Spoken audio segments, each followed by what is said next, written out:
Portland, Oregon.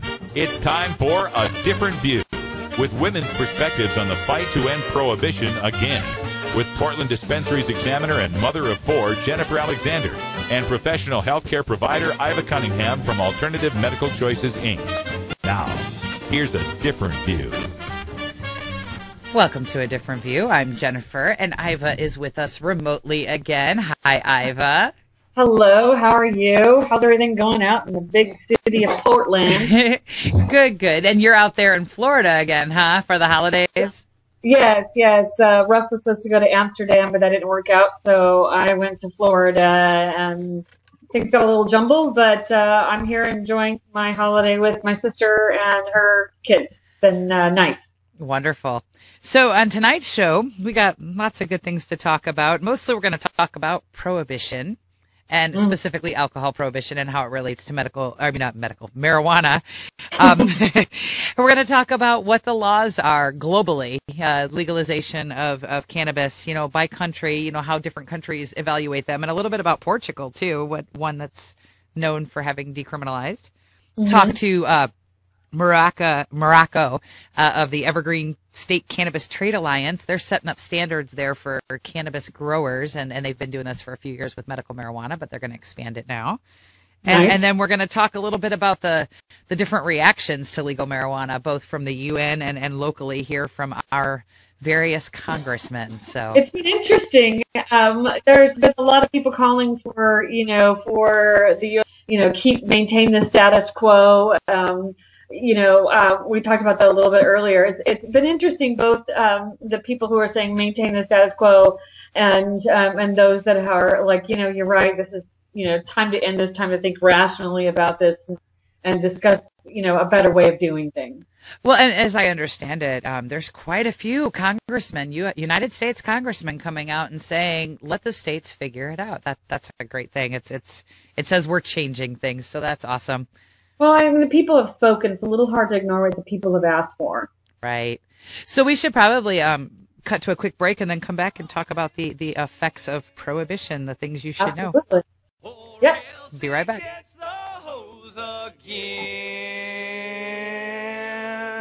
People soon, save my skin for people soon. Gonna wear it all over town.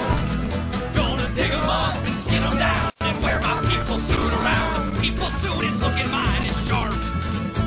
Well, poor old Eddie of the dead dug up their grave, chopped off their heads, he beat 'em. The law offices of Omar Figueroa would like to remind you to stand up for your rights. Please do not give up your precious liberties.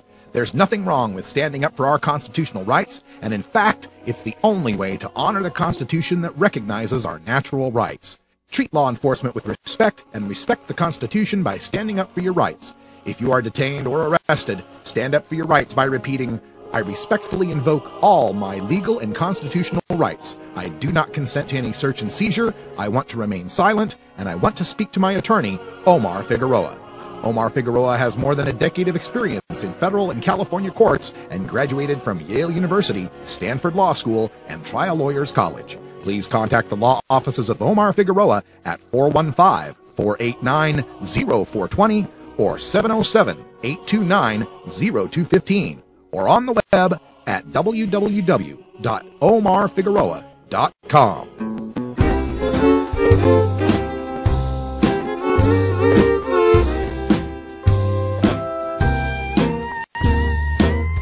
And now we're back with A Different View. Welcome back. I'm Jennifer here with, not here with Iva, but here with Iva. So you Iva found this article, The 12 Bad Effects of Prohibition You Should Know. It's a 2009 article, so it's a little bit older, but it's so relevant right now. It's comparing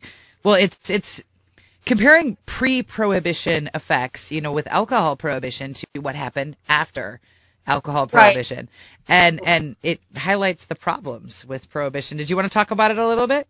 I did, if I could get this thing to come up. I think it's really interesting because it is still, the argument is still relevant today. And it's a 2009 article that describes the end of alcohol prohibition, but like I said, it still makes sense today. And the rest of the world is way ahead in ending prohibition. And we need to evolve our opinion to challenge prohibition and bring an end to the waste of lives and ridiculousness of the war on drugs. And it's time. And this article just kind of highlighted some of those points, and I'll just kind of run through them and we can discuss them as they come up. But number one is prohibition created disrespect for the law, and I think that is absolutely rampant in even with the medical community. There's a lot of disrespect for the law, people trying to skirt the law, and people trying to get around the law, exploiting the loopholes within the law, and back then practically everyone broke the law. I'm sorry, go ahead. I'm sorry, Jennifer. You're starting to cut in and out. You were going. Go ahead. Oh, okay. So one of the things I thought was really interesting is that practically everyone broke the law of prohibition, making everyone criminals. And I thought that was pretty interesting. And the attempt of prohibition was to control a man's appetite by legislation and making crimes things that are not crimes. And that was a quote by Abraham Lincoln. And I think, that's a profound statement, because that is what is true about prohibition today, is just, we have people who want to consume or catch a buzz or whatever means. And you're trying to control that appetite, and it's never going to happen. It's just not something that's going to happen. Prohibition eroded respect for religion, and we can argue that there are people who claim that cannabis is a religious right. We can argue with that one. That one's not as much as important. It's a created organized crime. And I think this one is absolutely true. If we look down at our neighbors to the south, and we look at Mexico, and we look at other countries, it is absolutely truthful of what we're seeing in Mexico as far as organized crime and death in the streets and innocent bystanders. And and not only that, but also within this country as well. It talks about the significant organization of bootleg the quantities of alcohol people desired. People still desire cannabis because it is a hangover. It doesn't have the side effects that other drugs do. And yet, people are willing to go through many hurdles to obtain that. Even violence, murder, and theft. Let's see. Number 4, prohibition permanently corrupted law enforcement, the court system, and politics. And I think we could claim that to be true. I think that, taking a look at mandatory minimums, one could argue the fairness of conviction related to drugs. One can also point the number of minorities are incarcerated, and the question of fairness of who's going to jail and how many people are going to jail. Well, and I was going to say, too, that there's a lot of law enforcement officials that I've seen recently get busted for dealing drugs. So it's not just about how it affects them to be enforcing these laws. They're a part of it as well. And everybody has a story of an officer who took cannabis off them and just stuck it in their pocket. I swear I know everybody who has a story who witnessed that themselves, and I don't question that. I think that there's some truth to that. Let's see. Here's one that I think a lot of us have been talking about, and this is probably the one that most people are familiar with, is prohibition has overburdened police, courts, and the penal system. We can't throw everyone in jail. Right. That's what they said, during alcohol prohibition. It's still true today. We don't have the resources. We don't have the space. We don't have the funds. It doesn't even make sense to continue to spend our resources locking people up for a benign plant who hasn't killed anyone, for minor infractions, and while we let, pedophiles and rapists and murders and cases go unsolved. If we're not pursuing real crime, then we're wasting our time. Then there is no point with police work. And it's not like we have extra time in the court, like you just pointed out. I mean, if we're wasting our time on these charges, that's, murderers, rapists, assault, crimes, all of these things going unresolved because there isn't extra. We're cramming people into this, court docket as it is. So. Right. And then what I thought was really interesting is this: prohibition harmed people financially, emotionally, and morally. And we can point to all the different people who, they've come in and they've, done asset forfeiture and they've closed them down. And we, friends that are wrapped up in this, and, thousands of people who've lost jobs or prohibited from jobs because they test positive, or they've lost their children because they've tested positive, and people who've given up because, they use cannabis medicinally and there's nothing else that works for them. And they're vilified because they're, anti-motivated I really like the way that this article puts it. It says, because of the rhetoric evangelicals were spouting, it was also hard to find a decent job coming from the devil's work. This encouraged people to break the law just to support their families. And that's what I see a lot of is that even if you were that drug dealer type, it's not so easy to just say, okay, I won't do that anymore and become a respectable, part of society. There's these associations with it that prevent you from being in a legitimate industry. And I think it also encourages people to illegally sell the drugs because, if you aren't allowed to get a mainstream job, if you're prohibited from getting a mainstream job because your urine is dirty or for whatever reason your hair test comes back tainted, and this is a lucrative job. We all can, many of us know people who are dealing illicit drugs or, working in the black market who are doing very well, and if your choice is to feed your family this way or feed your family, through welfare, which, doesn't, what would you choose? I think it does encourage, I think that it does encourage that. Right. Oops. Sorry. The article kind of jumped ahead of me. The next point is that prohibition caused physical harm. Yes. So, and with alcohol, that was very, very true with the bootlegged alcohol being so poisonous and causing a lot of people to get sick and die. And even with marijuana, while we don't have that extreme, there is no marijuana killing people because of the black market, at least not yet. But one of our guests later in the show, we're going to talk to, one of her concerns is the different potential health consequences of contaminants. Unregulated crops are prone at least to these potentials. If we have an awareness that there's these dangers and we're actually regulating them, we can prevent those dangers. But if we're throwing it underground, we've talked about cannabis that's been sprayed with glass shards. We've talked about cannabis that's been tainted with pesticides. We've talked about cannabis that's been tainted with other drugs for various reasons, right? Exactly. And there's no quality check here. There's no safety standards in place like there is with alcohol. There is no, safety standards to ensure that, that the quality of the product is safe and the person who's using it's a good method for them. You know what I'm saying? Right. And one of my big things about prohibition, one of my big pet peeves, I guess you would say, about the prohibition of anything is that there's this presumption that by prohibiting it, that the industry will just vanish. And exactly. Prohibition just means that we refuse to recognize the industry and it's on its own. Well, I think if anything, prohibition encourages it to flourish. Right. Because there are always going to be people willing to take the risk and go to great lengths to generate that profit because they are taking that big risk. So I see that, and it creates a market of a few people willing to take the risk. Well, and so I was going to say the next 2 points lead right into that, which is that they changed the drinking habits of our country for the worst. And that prohibition made cigarette smoking a national habit, which is two very clear examples that prohibition does not reduce use. Right. And you can look at some of the states that have the most severe penalties when it comes to cannabis.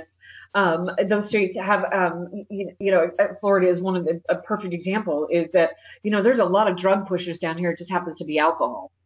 And every week it's like you trip over it. It's so prolific here. It's kind of shocking to me coming from the West Coast. I think more people are drinkers because there is no other safe option because they don't want to break the law. They don't want to get wrapped up in that. And the penalties are severe.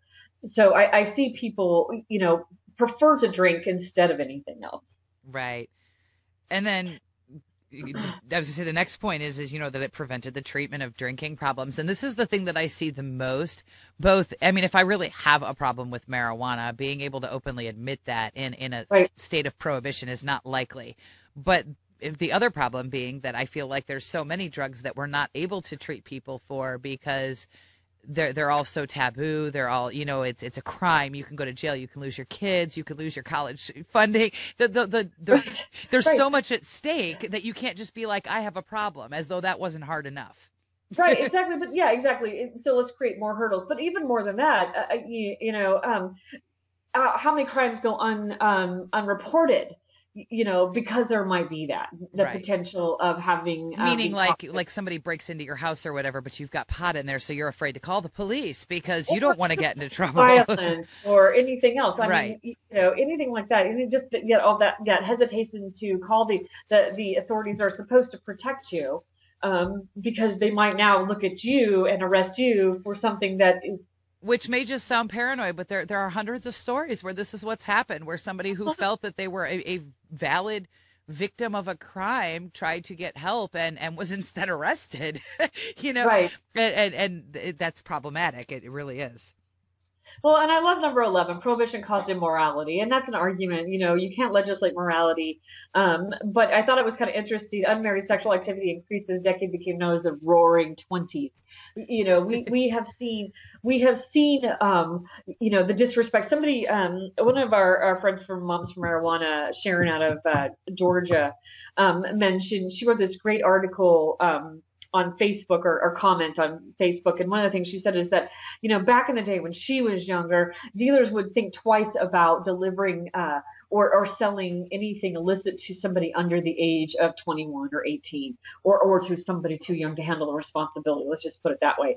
And today they don't think twice about it. And now there's more children actually being encouraged to get into that business, if you will, because it's, less penalties for kids. But, of course, that's changing. But I think that's where we've lost touch with what is right and wrong when we're talking about protecting our society, in a situation where regulation is necessary because prohibition has failed that. And then this final point, that it was phenomenally expensive. and that's true. It's costing us, a lot of money to fight this, war on marijuana, and we're not solving it. We're just wasting a lot of money. And same with alcohol prohibition. It just seems like the DEA's budget is getting bigger, and it's the only one that's progressing, and the rest of us are suffering under this. Right. I did want to say that I just posted that link to our Facebook page, so if anybody wants to check it out and read it in more detail, it's there. And we should probably take a quick break. You're listening to A Different View. Correct. Sun and moon wed. What is to be said? Went with you I have fled him, but now with the blessed I rectify need or remind the exemplified deified seed. Plots run free unto me, take heed. I'm Sub Cool from Team Green Avenger. At TGAgenetics.com, we are working on the leading edge of medical strains.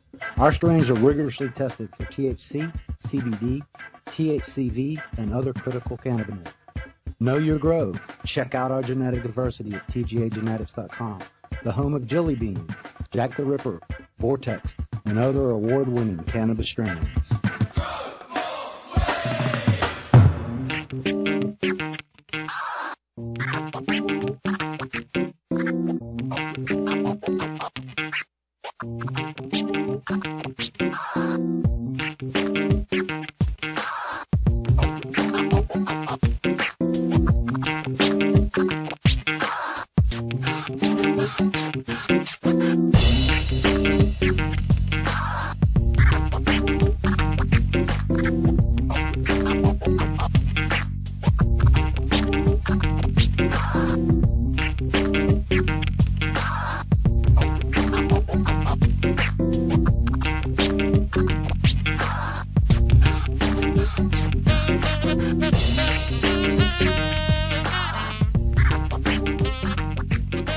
Back with A Different View.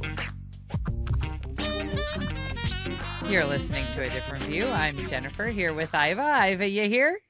I am. I was trying to close down some programs that were sucking up all the internet here. But my computer is running a little slow, so I apologize for the sketchy, choppy connection. You're sounding much better now. Yeah, it's much better now, so you're good. I think we got it fixed. Go ahead. Good. Well, one of the things we're talking about, we mentioned a little bit earlier, is, all the other countries that are saying, yes, it's time to get on board here. Opinions and perspectives about, the drug war are changing, and it is time. it is time to take another look at this and approach it differently, because prohibition, just saying no, isn't working, and we've all known that. But I think there's more pressure now, especially with Colorado and Washington legalizing. I think there's a lot more pressure from other countries that are like hopeful that this will finally end and we can actually put some common sense regulation in place to protect our youth, but also to cut back on all the people that are landing in our prison systems, and the rest of their lives are ruined. I thought it was interesting to take a look at all the countries that have now legalized cannabis, and I just was curious, and so I went to WikiLeaks WikiLeaks Wikipedia, and just some of the countries, and I don't know how current this is, but it says that Colorado and Washington are legal, so it's pretty current. Well, and there's still quite a few countries that are illegal, but there are many countries that are still legal, like Cambodia, de facto legal. Let's see, let me get to some. Uruguay was another one. Did you say, Jennifer, that I didn't see that one, but you said that one was one that was just legalized as well? That's going on right now. I haven't actually had a chance to do a lot of reading up on exactly what's going on. I bet Russ is more informed than we are on this one. They have proposed a bill. The president has proposed a bill. The people of Uruguay are 60% against it. But really? He's proposed a bill to legalize cannabis and create and regulated market. And there's other states and countries that have done, or states as a nation state, I mean, that have done this as well. Portugal, being one that we're going to talk about here in a minute. And then looking through this wiki, there's quite a few countries. Well, there's quite a few that actually have tolerance, like Costa Rica. It's decriminalized. It's illegal, but there's still a high tolerance. Costa Rica is decriminalized. Cambodia says de facto legal. Yeah, so legal, which is basically they don't care. Right. Which is basically, I think, how the general public feels. And they don't really care as long as, you're not blowing your kid's face, and you're not, shooting anybody up and creating, more extra crime. Well, and one of the other places is like India, and it's because they use it, in their culture and in certain religious ceremonies. Mm-hmm. So there it's illegal, but it's legal and regulated by the government, clearly for, particular purposes. So well, there's it's kind of interesting how they decrimmed it. I haven't quite made it legal, but the attitude about it is like, who really cares? We're not really going to lock a bunch of people up. There are bigger things to deal with than somebody just smoking a blunt. Let's see. India, you said, of course, Iran, regulated, legal, unregulated, legal. I didn't quite understand that. It's legal if planted for food purposes. The one thing that I find interesting is people always want to talk about, when we talk about regulation or legalization, we forget about hemp. And we forget about how important hemp is to economies, to our environment, for many, many products. And it's a byproduct of prohibition. I'd like to see more emphasis on that, of course. But again, it's all because, cannabis is illegal. So, we have to have that conversation as well. Right. Let's see here. Mexico, it's decriminalized in Mexico, but they're willing to shoot each other up. And that's because it's illegal here, and there's a lot more people willing to create, great crimes, murder and mayhem to get in this country. And I would point out too that the Mexico decriminalization, that's fairly new. I think it says 2009 here in this wiki, which sounds about right. The end of 2009. So this has kind of been in response to all of that violence. I don't know if we've seen enough of time pass to really see what impact this has had. But and as long as you have your neighbors to the north who are so willing to go to have such a high demand, we're not going to see a lot of change. I don't think we'll see a lot of change in Mexico until America gets on board with regulating cannabis. Well, it says due to the near total failure of the law enforcement system, one can simply buy the police in most areas as they do as they please. And that's what I was going to say. So is that until you the fix perfect that example corruption, of prohibition. Until you fix that corruption, there wouldn't be any way to change those laws. Are you still there, Iva? We are having some sort of connection difficulty with the call there. We are trying to get it back at this moment, but currently not. Ooh. Well, then I will go ahead and move on a little bit to the Portugal thing, and when we get her back, we can talk a little bit more about Mexico. Forbes ran an article about a year ago, a little more than a year ago now, that evaluated the country of Portugal 10 years after they had decriminalized marijuana. And this, it's a very short article, and I'm going to post it on our Facebook wall too. But basically that drug abuse is down by half. And they were only looking at your hard drugs here, hard drugs, intravenous users, and the problems associated with that. And to have that reduced by 50% is phenomenal. And they're accrediting that to, the decriminalization because of, again, one of the things that we were just saying, in the last segment was that people are less likely to get the treatment that they need when it's illegal for them to ask for help, really, And we got Iva back. Hello. So go ahead and continue about Mexico. You were saying about buying off the police, and I was going to respond to that the corruption is what keeps that going, clearly. Right. And we've for a long time, people have been aware of the corruption, but we just we don't think that there's a huge effect in this country. We seem to ignore that or pacify, or not pacify, but seem to, what's the word I'm looking for? Downplay the violence in Mexico as related to our demand here in this country. Well, or if anything, it's used to try to guilt people in our country to stop using, as though, hypothetically, let's presume that it all is the result of these severe addictions. Yelling at us and making us feel bad isn't going to make us less likely to be addicted. As a matter of fact, that's going to probably increase drug use because now we're going to feel even guiltier and want to. Well, I think more than that. I think we're going to not just justify, but try to validate our purposes for using it. Right. Exactly. And who wants to be moralized? And that's all, like I said, presuming that we are believing the prohibitionist argument that this is all addiction based. And if it is, it's not as simple as being logical about it. That's one of the other things about the Portugal article that I'm going to post here from Forbes is that they points out that they're treating 40,000 people for drug abuse instead of, the 100,000 that they were locking up. So now they've got 50,000, people that are still being locked up, still being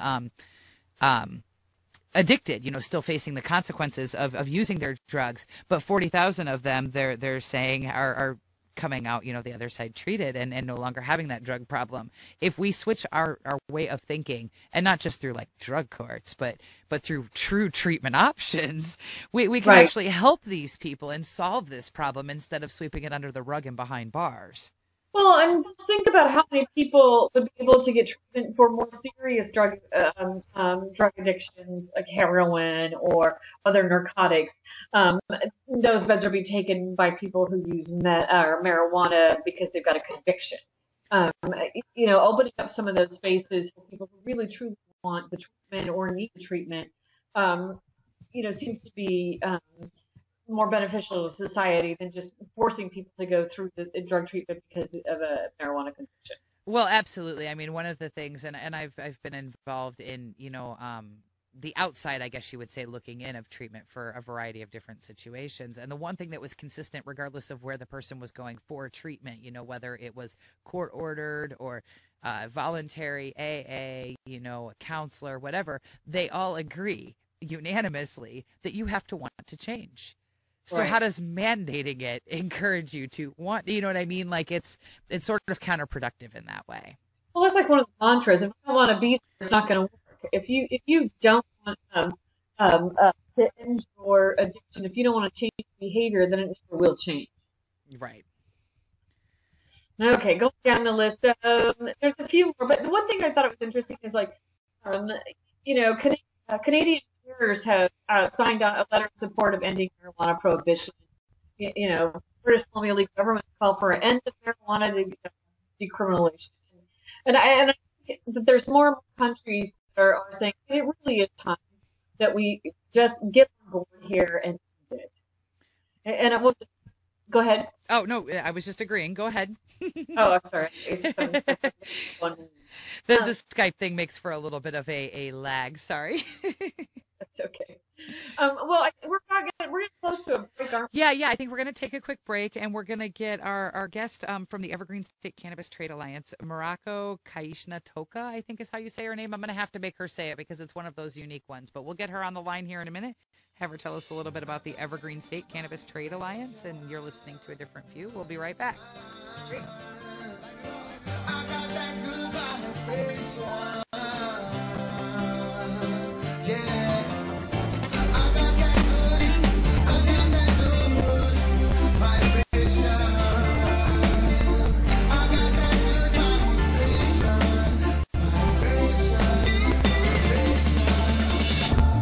I've been traveling for so long now, you know.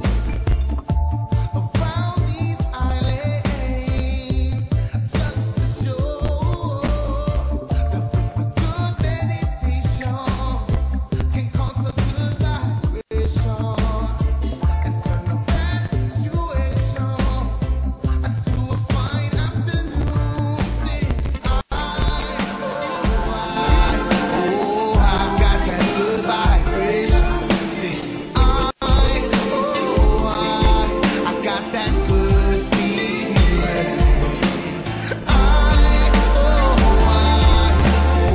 I've got that good vibration. Say,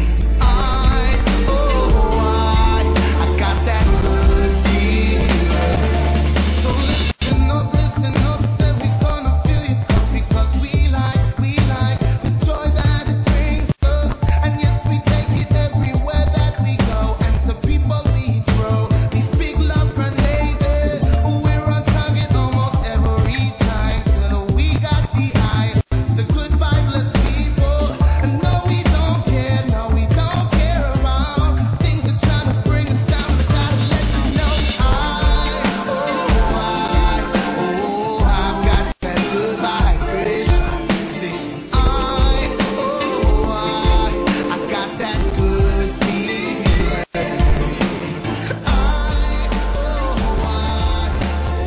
I've got that good vibration. See, I got that good feeling. Now if you want it, I can get it. Ain't no place like this I've been. Hi, this is Dan Michaels. If you're looking for professional voice talent for your commercial or podcast, I'm your man. Visit danmichaelsaudio.com for more information.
Now we're back with A Different View.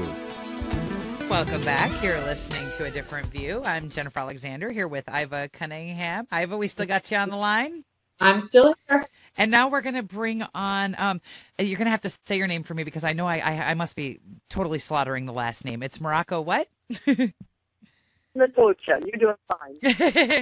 So you're with the Evergreen State Cannabis Trade Alliance, which was formerly known as the Association of Medical Marijuana Producers. And that's the set of standards for growing. Tell us a little bit about how you guys originated. I guess we'll start there real quick. Just give a quick summary of that. group? Okay. We formed back in 2010, mostly a group of growers. I happen to also run the state's oldest collective. And we were wanting to ensure that our medicine that we were growing was free of contaminants. And we first could not find the place in the state that would assist us with testing and such.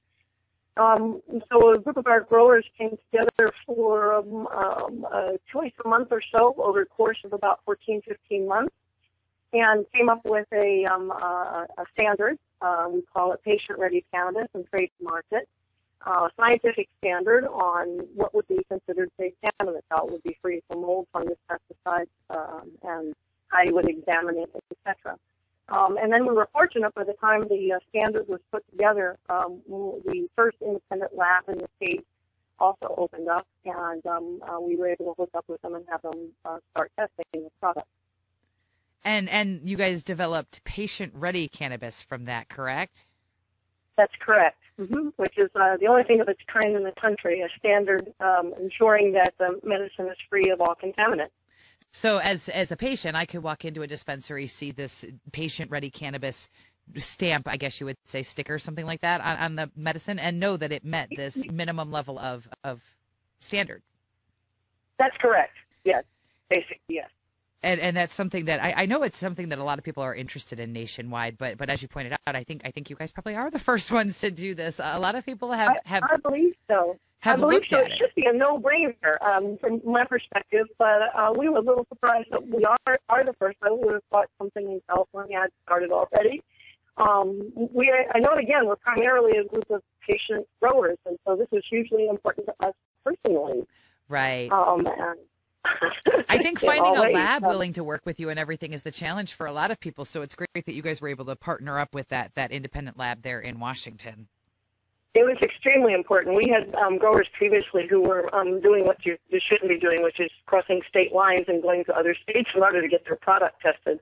That's how important it was to members of our group. Right. And so then just here in the last couple of days, you guys have announced that you're going to be the Evergreen State Cannabis Trade Alliance, and that's so that you can adapt those standards to fit the full potential consumers of marijuana, including legal recreational users. Is that right? That's what we're hoping. A lot of our members, obviously, we have the most experience growing safe cannabis, legal cannabis in our state, and a lot of our members are hoping to be able to transition to the legal recreational market. The state of Washington, as you may know, takes the whole next year to come up how we're going to set up the producing, processing, and distributing of recreational marijuana. And so the state is looking for organizations that would have the very experience we have in order to get feedback. So it's sort of natural paradigm. And earlier in our show, we were talking about an article that I posted on our Facebook page. It's the 12 Bad Effects of Prohibition You Should Know, which was mostly reflecting on alcohol prohibition and comparing it to marijuana prohibition in today's age. And one of the things that they had pointed out was the dangers, in prohibition. One of the things that we were reflecting on was, the bootleggers and the potential to be poisoned with alcohol and everything. And when you and I spoke before, you were telling me a little bit about the different health concerns that, come up and how these regulations can play a part in ensuring that those are less of a concern. Did you want to focus on that aspect a little bit? Absolutely. I think this is an issue that the average patient consumer isn't aware of. In Washington State, for example, I know that the average patient consumer thinks we're somewhat regulated. And it's usually a surprise when I say no one is testing. You have to rely on the organization itself. There's no state agency monitoring us. And so that's an obvious loss. I'm sorry, what was the rest of the question? I missed that. Oh, I was asking on the different health effects. Like you and I were talking a little bit about that study that evaluated mold in Colorado. I think that would be like, kind of... So again, the average consumer isn't aware that this is an issue. In Colorado, the only study that's ever been done on marijuana grows that actually examined mold fungus levels in marijuana grows, they went into grows in Colorado, and 70% of the grows had almost 10 times the acceptable level of mold and fungus. And Colorado has something like 15% average humidity in Washington State in the western part, where probably most of our indoor cannabis is, legal cannabis is grown. It's probably, it's 100% humidity right now, but probably an average of 65, 70%. Right. My experience of having been involved in the community for over 20 years is that most patients, growers, have a problem keeping their grows sanitary. And especially when they're, it's in this current society of prohibition, they're in garages, basements, spare bedrooms. They're not in a. Yeah, that's exactly right. And everybody's interested in basically short-term maximizing the profits of their basements, and a lot of organizations, a lot of distributors are not thinking long-term. They're just thinking in terms of a quick cash out. Well, and I have to presume that if I was even growing just standard house plants, in my basement, that there's some potential for that mold to. It's a moist, environment. So I think that these are things that we can. You may not be aware, but some molds and funguses are actually fatal to a certain group of clients. AIDS patients, for example, aspergillosis can be fatal. So it's a huge issue. Right. And again, this comes back to, I'm so happy to see Washington and Colorado both looking at this from a legal perspective, because this means that we can actually evaluate these things. We can actually find out how much of this is relevant and what we can do to minimize it and how to be safe about it. In prohibition, we don't get to ask those questions. We already know that the 502 initiative will force the testing of the state recreation legal cannabis that will be grown. So it's a no-brainer also that eventually the medical community will pick it up. Right. Mm-hmm.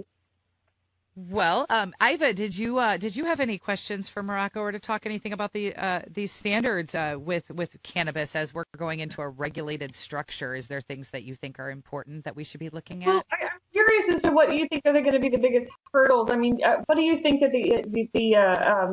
the federal government is going to do? Do you think that the federal government is going to come in and cooperate with you? Do you think that they're going to? Yes, I do.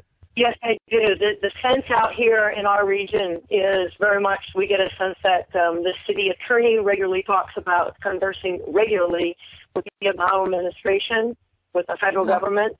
I do get a sense we're going to be allowed to do this. I am 54 years old. I heard the first brick of the Berlin Wall coming down. Nice. Yeah, we're going to be allowed to do this. I know that's been the one concern, is that, now that we have legalization, what does that mean for, what does that really truly mean? Are they going to maintain the status quo? Is Eric Holden going to get involved? Is he going to try to prohibit it? Is he going to try to stop it?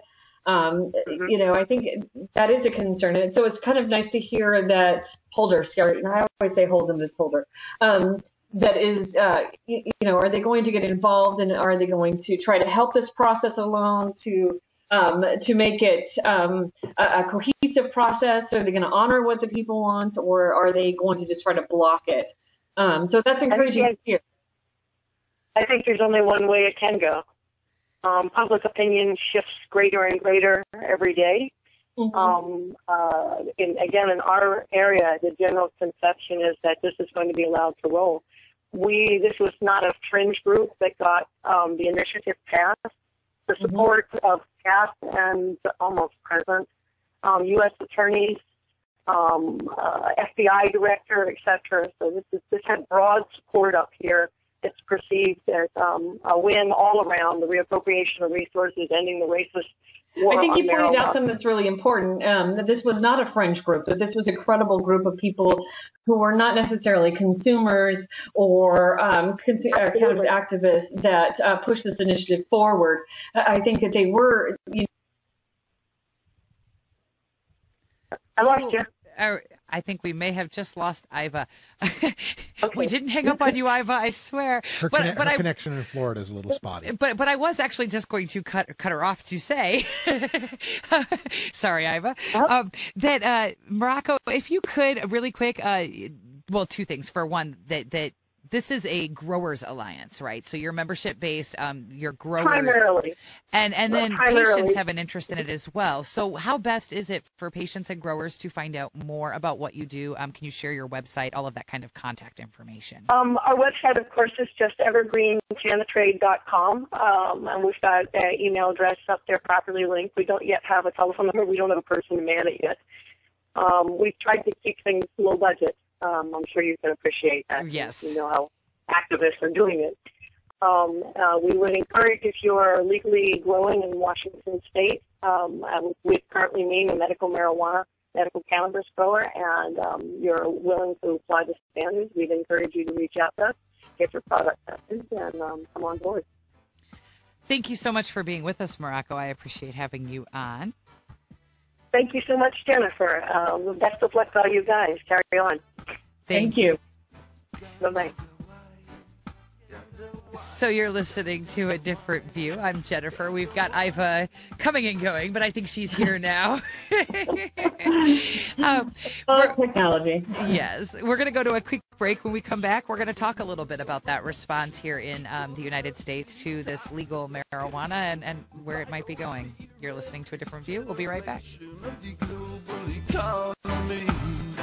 Brought to the table by none other than she. That is the root that she bear. Yeah, that is the fruit that she bear. And she gone ganja wise, ganja wise, gone ganja wise, ganja wise, gone ganja wise, ganja survive, gone ganja wise, ganja alive, ganja gonna win through thick and thin. Ganja gonna win, ain't never been a sin. Ganja wise, ganja alive, yeah.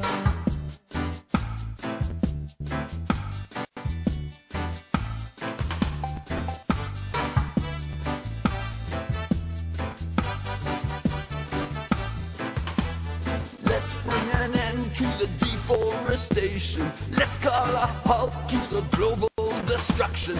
Time to start up a new restoration. Time to live together in our nation. When we got ganja wise, ganja wise, ganja wise, ganja wise, ganja wise, ganja survive, ganja wise, ganja alive, ganja gonna win. Now we're back with A Different View. Ganja gonna win, ain't never been a sin.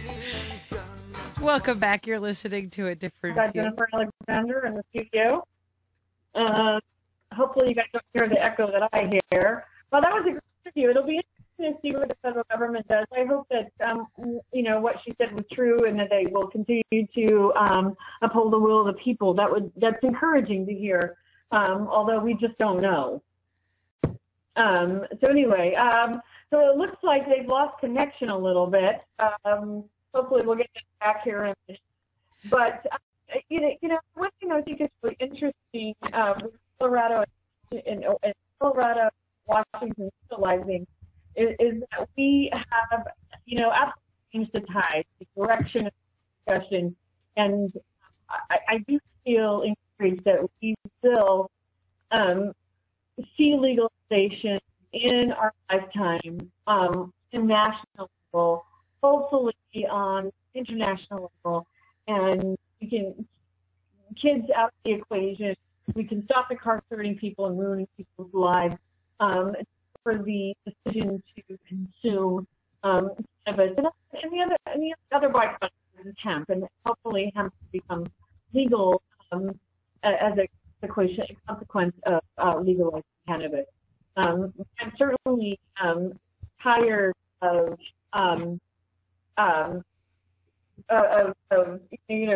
trying to talk to people about why, it's not so much about why I want to consume cannabis, it's why I think that prohibition should end. And it's not about my right to consume, it's not about your right to consume, it's about the right to be safe in my home, it's about the right to not worry about, officials coming in and taking my children and that sort of thing. There was another article called "The UN Official Call for Marijuana Ballot Rollback," and this was from the head of the UN Drug Watchdog Agency. U.S. federal officials challenged the ballot measures in Colorado and Washington that criminalize possession of small amounts of marijuana for adults 21 and over. Raymond Gann says that, of course, this is something that they always roll out. It sends the wrong message to the rest of the nation. It sends the wrong message abroad. he leads the International Narcotics Control Board, the INCB. Until the Associated Press Tuesday hopes that General Eric Holder will take all necessary measures to ensure that marijuana possession and still use remains illegal throughout the U.S. Both it states that both states are holding off on trying to regulate tax drugs while waiting to see whether the Justice Department will assert their federal authority over the drug law. I can't see this being a good political move to interfere, but fortunately, the INCB has no enforcement ability. So I don't see this as being, something other than just somebody's comment or opinion. And hopefully we can, common sense will prevail and the will of the people will prevail, because it certainly, I think what people want is the end of this nonsense, the end of locking people up, the end of ruining people's lives, just for the decision to consume cannabis. It is really time to rethink our policy, and it is time to change the way things are going. Let me see if everybody's back yet. Yeah. And I wanted to say that the other side of that response is this letter that came out from the 18 congressmen to Eric Holder, likewise. And they're calling on Eric Holder and Michelle Leonhardt, the DEA administrator, to allow the states to enforce their laws without interference. And it says in part that that states are the laboratories of democracy. The people of Colorado and Washington have decided that marijuana ought to be regulated much like alcohol, with strong and efficient regulation of production, retail, sales, and distribution, coupled with strict laws against underage use and driving while intoxicated. The voters chose to eliminate the illegal marijuana market controlled by cartels and criminals and recognize the disproportionate impact that marijuana prohibition has on minorities. These states have chosen to move from a drug policy that spends millions of dollars turning ordinary individuals into criminals toward one that will tightly regulate the use of marijuana while raising tax revenue to support cash-strapped state and local governments. We believe this approach embraces the goals of existing federal marijuana law to stop international trafficking, deter domestic organized criminal organizations, stop violence associated with the drug trade, and protect children, which is absolutely true. And that's the thing that I hope to see more of, is us demonstrating as states that our solution is meeting the federal criteria better than their solution is, and therefore is an adequate replacement. That it's not that we're trying to force weed down the throats of 9-year-olds. You know what I mean? That's not the goal of legalizing marijuana. We're trying to keep it down the throats of 9-year-olds. We're trying to keep it from that. And exactly. And not only that, but all the criminal element that goes along with that. And to protect society from the harms, whether it be those molds and contaminants that we were just talking about with Morocco, or the criminal history that, they're burdened with moving through life, the treatment options available to them by being able to openly admit their problems. All of these things are the unintended consequences of prohibition too, for all those reasons listed, but also, the interstate trafficking, we can talk about the medicinal, the unintended consequences of, hemp prohibition because marijuana is illegal. Sorry, just babbling here, but I think that the tide is turning, and I think that, like you said earlier, that this is the experiment. Can we do it right? Can we demonstrate that the sky won't fall if we regulate cannabis to responsible adults? And I think more people say, yeah, it is. It will and it can, and we as a society are willing to step up to the plate and demonstrate that responsibility. And on that note, though, that's the one argument that I hope that if the federal government does attempt to enjoin these efforts, that I hope that this is made in the defense, and that is that the public government or the federal government is endangering our states by requiring that we enforce this prohibition. I think that that's the argument that wins, because the federal government cannot expect to put us in a place of more problems in order to enforce, their policies, that they should be looking out for the well-being of the people in all these states. And if by carrying on prohibition, that means that people in Texas have to deal with these, violent clashes on the border, shouldn't people in Texas have a right to say no? I think they should. I don't think they should just have to deal with it because federal law supersedes it. I don't think that's a good enough argument for you to endanger my life. Unfortunately, that's the argument Governor Brewer makes in Arizona for her immigration law. Well, it is unfortunate that it's a very similar argument, but I think that the answer is are there alternative solutions that don't require the conflict with federal law? And in the case of marijuana prohibition, I don't think that there are. I think that we have to end marijuana prohibition. In the case of immigration policy, I think there are alternatives if we would just sit back and think about them. So I think that that's the problem in relating those two. But you're right that they're very similar arguments. And that's why we have to expand this topic, because you can't take it to the one extreme where it means that any state can do whatever they want. Damn the people, or damn the country.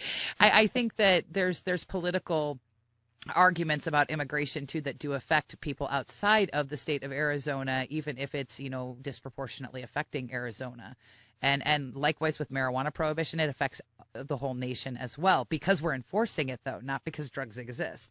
I think that the problem is that our federal government has sort of distorted their view of what their responsibility or obligation is to make prohibition last as long as it had. And I think that when we change the language of the argument, we can change the laws, because I don't think that our laws would respect the federal government endangering us.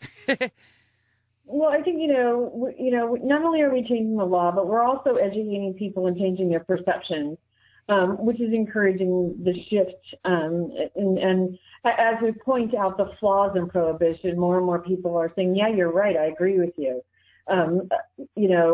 Personally, we think about, our kids, and we think about, our young relatives that are exposed, and we think about people's lives who are ruined unfairly, and then we think about, all the resources that are going into keeping prohibition alive and thriving, and yet the problem still exists. We're not getting rid of supply, we're not getting rid of demand, we're just locking people up. And so we're not really doing anything but just, chasing our tail. Right. Well, things are looking promising for the end of prohibition, though. I'm excited. I think that things only get better from here. So we will continue to wait and see what the federal government does and how the states respond and what the outcome is, and keep our fingers crossed that it's what we've long been fighting for. Well, it sure would be nice to check 2 states off, wouldn't it? It would. Well, I want to check even more off. I think there's a handful of states that are putting this through the legislature, and I'd like to see Oregon join them. I did write an article about that at Portland Cannabis Examiner blog that I write. You had mentioned that you had gone to a meeting recently, Jennifer, where there was talk about people approaching the legislature about I think we're going to see a lot of pressure on our legislature to address this issue from within and outside of our community, as a matter of fact. I think that's right. I don't think it's just Oregon. I think there are many other states that are recognizing, not only the revenue potential, but also seeing that this is common sense legislation, that this makes sense for our nation, and this is the political pulse, if you will, of our society as well. Right. So we're bringing this show to an end, and I'm Jennifer here with Iva. You're listening to A Different View. You can check us out on Facebook, A Different View 420. You can check us out on Twitter at ADV420, or you can send us an email at differentview420@gmail.com.